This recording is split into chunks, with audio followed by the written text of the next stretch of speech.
Olá, pessoas. Olá, pessoal.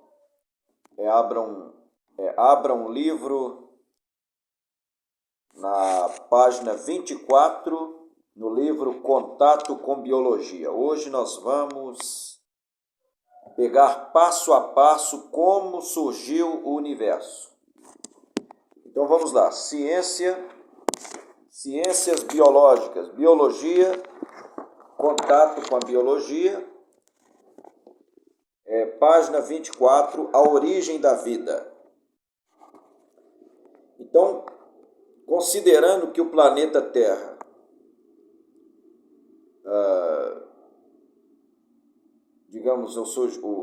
há estudos, de 4,5 bilhões de anos, então nós imaginarmos aqui as evidências de vida de nossos ancestrais encontradas nos chamados estromatólitos, e as formações rochosas produzidas pela ação de micro-organismos fotossintetizantes, denominadas cianobactérias, que acumulam sedimentos e, com o tempo, formam estruturas fotossintetizantes, estruturas fossilizadas que são estromatólitos. Os fósseis, que são registros muito antigos de bactérias em estromatólitos datados de 3,5 bilhões de anos. E outras evidências apontam que os micro-organismos existem há 3,58 bilhões de anos. Os estromatólitos, há estromatólitos encontrados também na Baía de Tubarões, na Baía dos Tubarões, na Austrália,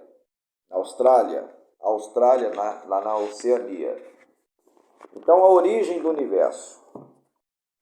O universo é um assunto que interessa a humanidade e constitua as explicações ao nosso redor do planeta Terra.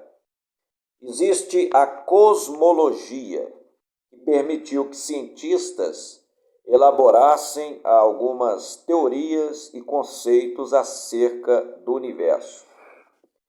Então vamos falar que a cosmologia é uma ciência que estuda o universo. A cosmologia é uma ciência, assim como a astrofísica e a astronomia. A teoria do Big Bang. Então, grande parte dos astrônomos acredita que o surgimento do universo ocorreu há aproximadamente 15 bilhões de anos. O universo tem aproximadamente a idade de 15 bilhões de anos, a partir de uma explosão denominada Big Bang. Segundo a teoria do Big Bang, a matéria e energia existentes estavam condensadas em um único ponto inicial. Então ocorreu uma explosão que fez com que a matéria se expandisse. Ela estava numa singularidade. A singularidade é o ponto inicial. A matéria se expandiu lentamente para todos os lados. Então há um esquema, há uma ilustração, o seguinte: 0 segundos. O universo ele é formado por prótons, elétrons e nêutrons espalhados em meio da luz. Prótons, elétrons e nêutrons. Então, com 1 segundo depois veio o Big Bang. Então, com 3 minutos após o Big Bang, o que vai ocorrer? Conforme o universo ele começa a se expandir, ele vai se resfriar. E resfria, os prótons, eles formam os núcleos de alguns átomos, como os de hidrogênio e do hélio. O hélio, que é um gás nobre. E depois de um ponto, os elétrons, eles reduziram sua velocidade, conforme o universo resfriava e se estabilizaram ao redor dos núcleos atômicos, formando átomos completos. Então, vamos pegar mais à frente, 300 mil anos após o Big Bang. Então, mais à frente, 1 bilhão de anos após o Big Bang, ocorre uma formação das primeiras estrelas e galáxias. E também nesse período, a explosão de algumas estrelas formou os átomos mais pesados, como o carbono, o nitrogênio, o fósforo e o potássio. Moléculas de carbono. Então, estamos aqui há 1 bilhão de anos após o Big Bang. Mais à frente, 12 bilhões de anos após o Big Bang, iniciou-se a formação do sistema solar.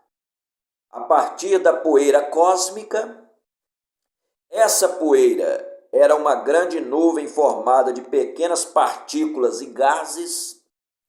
Esses elementos se atraíam mutuamente, pela força gravitacional e formariam primeiro o Sol. Então aí o surgimento do Sol. E depois os planetas e o sistema solar.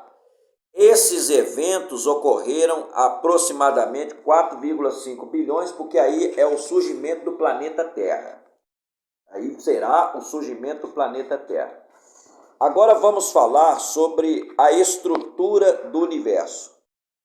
A estrutura do universo. Quais os limites do universo? Como ele é estruturado? O universo possui um padrão de organização, você acha?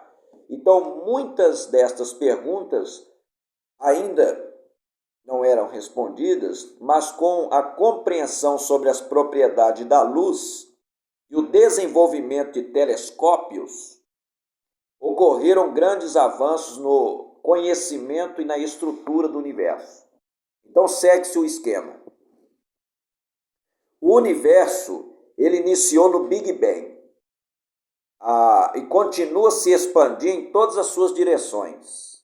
A sua velocidade de expansão é de aproximadamente 270 mil quilômetros por segundo, ou mais 90% da velocidade da luz. O universo é formado por superaglomerados de galáxias, que por sua vez são formados de aglomerados de galáxias. Por exemplo, a Via Láctea, a galáxia na qual se encontra o sistema solar, está agrupada com outras 20 galáxias, formando o chamado aglomerado local. Por sua vez, esses aglomerados fazem parte de um conjunto de aglomerados denominado superaglomerado de Virgem. Uma galáxia pode ser formada por milhões, bilhões, ou até mesmo trilhões de estrelas. O seu formato é variável e é mantido a ação da gravidade entre as estrelas que formam. Então, a gravidade também impede que as estrelas, de uma mesma galáxia se distanciem. Então, essas galáxias. Dessa maneira, há o afastamento dos elementos do universo, fica o resfriamento aos aglomerados e superaglomerados. Então, voltando lá, o sistema solar. O sistema solar é formado por uma estrela. Você sabe qual que é? É o Sol. O Sol e 8 planetas. 5 planetas anões, luas, asteroides, meteoroides e cometas. Os 4 planetas mais próximos do Sol são conhecidos como telúricos, formados por matérias rochosas. Então, quais são eles? Mercúrio, Vênus, Terra e Marte.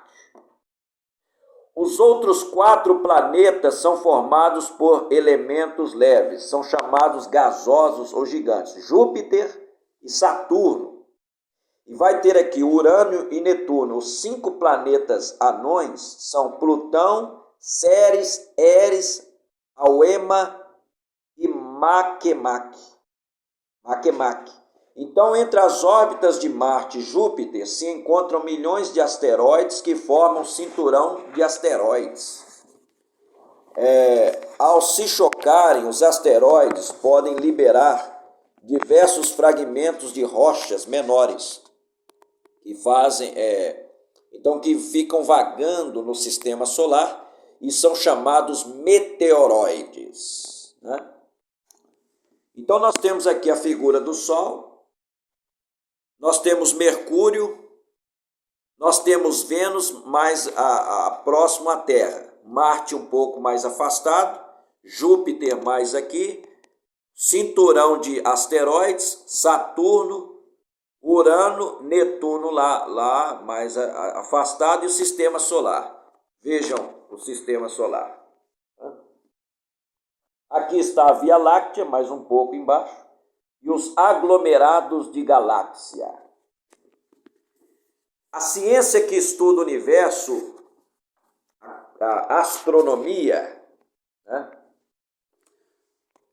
Nós podemos falar futuramente sobre o combustível das estrelas. A formação do planeta Terra vai ser um assunto para outra questão, para uma outra aula.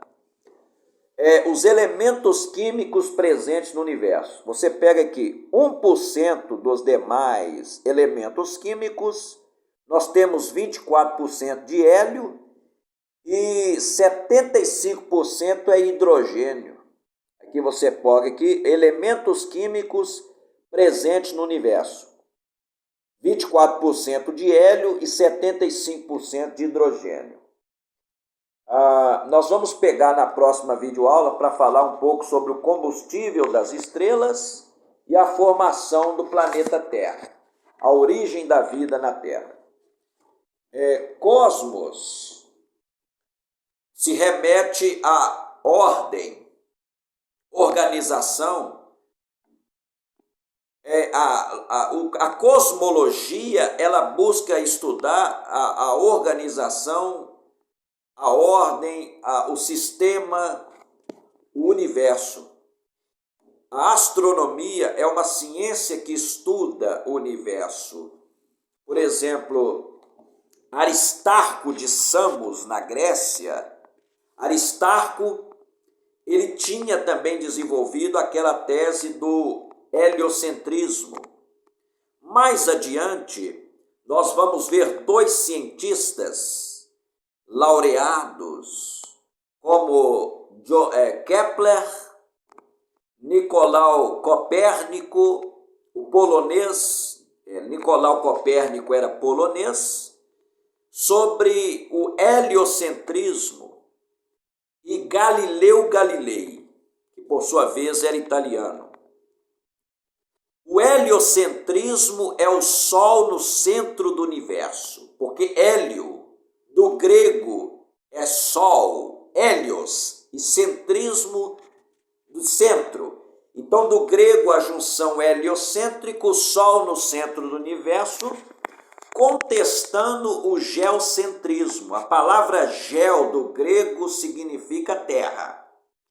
E geocentrismo era uma outra linha de pensamento que contrapunha, discordava da tese heliocêntrica. Então nós temos Kepler, Nicolau Copérnico e Galileu Galilei. Galileu Galilei, que por várias vezes recuou sobre a sua tese devido às perseguições que o levaram e por medo também da época da condenação, né, da igreja. Mas é um outro assunto que remete até história antiga, medieval, né? História medieval. Aliás, não é história medieval, um erro meu aqui, não é história medieval. É um outro contexto da história. Mas voltando ao assunto do universo, é aproximadamente 14 a 15 bilhões de anos. Então, o átomo é a pequena partícula. Tudo que você vê é átomo, é matéria. Tudo que você toca, o seu corpo, nós temos moléculas de carbono em nosso corpo. Tudo é matéria. Nós estamos ao redor, neste momento, de átomos. Tudo é átomo. E você ao abrir o seu livro, na página 24 do livro Contato com Biologia, você vai fazer uma análise de como é a junção de matéria e energia, de como é o universo, a estrutura do universo. Então, só se faz ciência com esses elementos. Por que metodologia científica? Ciência é elaborar uma hipótese, uma dedução, uma observação, testá-la e então comprová-la por meio da evidência. A ciência busca a evidência, a comprovação dos fatos através de experimentos comprovados e testados cientificamente. Então, para se fazer ciência, é necessário não só a hipótese e a teoria. Se a teoria não é demonstrável, se ela tem falha em seu recurso, ela não se faz ciência. Então, ciência se faz com evidência, com testes comprovados através de experiência e observação. Ciência é conhecimento. O conhecimento científico, ele é demonstrável através de experimentos e fatos evidentes comprovados por estudos. Você quer ver um exemplo? Um exemplo. Para chegar a uma conclusão, a um denominador comum, que uma fórmula química de um medicamento vai surtir um efeito esperado em um organismo, isso é conhecimento científico. Porque foi feito um estudo, foi feito um teste em laboratório para chegar na evidência. Então isso é fazer ciência. Ciência se faz através de métodos elaborados, comprovados e testados, então se torna evidente. Um grande abraço a todos, uma boa noite a todos e nós continuaremos os demais assuntos nas próximas aulas. É isso aí, um grande abraço.